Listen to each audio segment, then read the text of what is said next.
అంబర్పేట నియోజకవర్గంలోని ప్రాథమిక ఆరోగ్య కేంద్రాలను సందర్శించిన కేంద్ర మంత్రి జి కిషన్ రెడ్డి పెట్రోలియం ధరలు పెరగడానికి ప్రధాన కారణం యుద్ధ వాతావరణమే. అమెరికా, జర్మన్, ఇతర విదేశాల్లో పెట్రోలియం ఉత్పత్తులపై 40% పెంచాయి. కానీ మోదీ దేశ ప్రజల సంక్షేమం కోసం ఇప్పటి వరకు పెట్రోల్ ధరలు పెంచలేదు.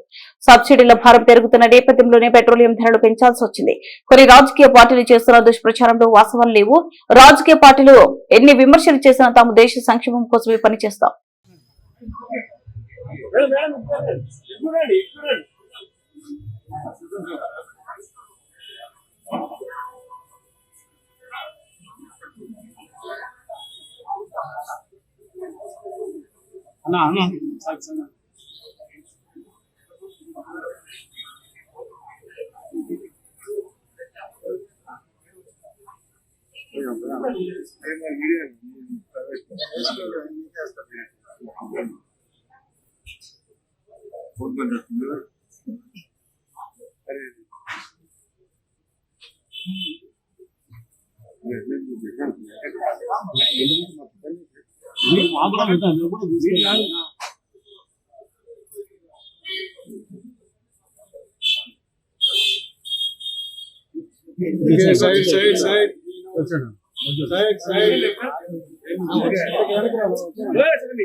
నమస్తే అన్న.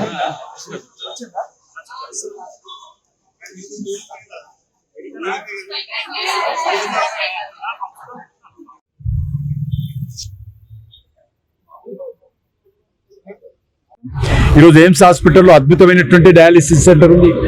ఈఎస్ఐ ఆసుపత్రిలో కూడా డయాలిసిస్ సెంటర్ ఉంది. మెడలజీ కూడా అద్భుతంగా దేశంలోనే మరి ఆధునికమైనటువంటి ఆదర్శమైనటువంటి మెడికల్ కాలేజీగా ఆసుపత్రిగా ఈఎస్ఐ పేరు తీసుకురావడం జరిగింది. ఈరోజు కేంద్ర ప్రభుత్వం తరఫున హైదరాబాద్ లో ఉన్నటువంటి పేద ప్రజల కోసం, మధ్యతరగతి ప్రజల కోసం అన్ని రకాల మౌలిక వసతులు కల్పించేటువంటి కార్యక్రమం కొనసాగిస్తా ఉన్నాము. భవిష్యత్తులో దీన్ని మరింతగా ముందుకు తీసుకెళ్తామని ఈ సందర్భంగా మనం చేస్తా ఉన్నాం. పెట్రోల్ రేట్ పెరిగింది, పెరగాలి కదా. ఎందుకంటే ఈరోజు ప్రపంచం అంతా కూడా క్రైసిస్ ఇప్పుడే వస్తున్నది, గతంలో రాలేదు. ఈరోజు యుద్ధానికి సంబంధించినటువంటి తొందరగా ముగుస్తుందన్నటువంటి ఆలోచనతో చూసాం. అది కూడా ఈరోజు పెట్రోల్ ధరలు పెంచకుండా ఈరోజు ప్రభుత్వం నడపొచ్చు. అది భారం కూడా ప్రజల మీద పడుతుంది. ఆ భారం కూడా మనం చెల్లించేటువంటి ట్యాక్సుల ద్వారానే పెట్రోలియం సబ్సిడీ ఇన్ని రోజుల వరకు ఇచ్చాము. ఇంకా బాగా పెరిగింది. ఈరోజు అమెరికా లాంటి దేశం 40% ధరలు పెరిగాయి. ఈరోజు జర్మనీ, జపాన్ లాంటి దేశం 40% పెట్రోల్ ఉత్పత్తులు పెరిగాయి. పెరగనటువంటి దేశం ఏదైనా ఉంటే మన దేశం ఒకటే ఉండింది. అది కూడా ఈరోజు తప్పనిసరి పరిస్థితుల్లో పెంచాల్సిన పరిస్థితి వచ్చింది.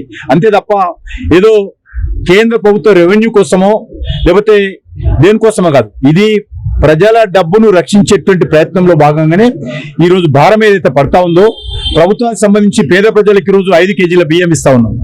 ఈరోజు జాతీయ రహదారులు నిర్మాణం చేస్తా ఉన్నాం, ఆసుపత్రులు అభివృద్ధి చేస్తా ఉన్నాం. ఈరోజు రైతులకు ప్రతి నెల రైతుల అకౌంట్లో ప్రతి 4 నెలలకు ఒకసారి రైతుల అకౌంట్లో మోడీ గారు డబ్బులు వేస్తా ఉన్నారు. అనేక రకాల మౌలిక వసతులు కల్పిస్తా ఉన్నాం. ఇవన్నీ జరగాలి అంటే ప్రభుత్వం వస్తున్నటువంటి రెవెన్యూ లేకపోతే, ప్రభుత్వం వస్తున్నటువంటి ఆదాయం కోత పడితే ఏ సంక్షేమ కార్యక్రమం కూడా అమలు చేయం. కాబట్టి ఈరోజు తప్పనిసరి పరిస్థితుల్లో నరేంద్ర మోడీ గారి ప్రభుత్వము ఈ చర్య తీసుకున్నది. ఇది దేశంలో జరిగినటువంటి సంఘటన కాదు, ప్రపంచవ్యాప్తంగా ఉన్నటువంటి అన్ని దేశాలు, ప్రపంచవ్యాప్తంగా ఉన్నటువంటి అన్ని వర్గాల ప్రజలు దీని మీద ఎఫెక్ట్ అయ్యారు. కాబట్టి ఈరోజు రాజకీయ పార్టీలు కొన్ని రెచ్చగొట్టేటువంటి ప్రయత్నం చేస్తా ఉన్నారు, కొంతమంది తప్పుడు ప్రచారం చేసేటువంటి ప్రయత్నం చేస్తా ఉన్నారు. కాబట్టి దీన్ని అర్థం చేసుకోవాల్సిందిగా, ఎందుకంటే ఇప్పటివరకు చూసాం, ఎందుకంటే గతంలో చూస్తున్నాం, అగ్రిమెంట్ అయిపోయింది, యుద్ధం అయిపోతా ఉంది, మరి పెట్రోల్ ఉత్పత్తులు ట్రాన్స్పోర్ట్ పెరుగుతా ఉంది, ఏ రకమైన ఇబ్బంది లేదు అనే విధంగా మాట్లాడుతా ఉన్నాం.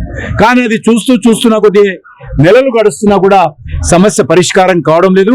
పెట్రోలియం కూడాయిలు తీసుకొచ్చేటువంటి షిప్లు ఏవైతున్నాయో అవి పూర్తి స్థాయిలో మన దేశానికి రావడం లేదు.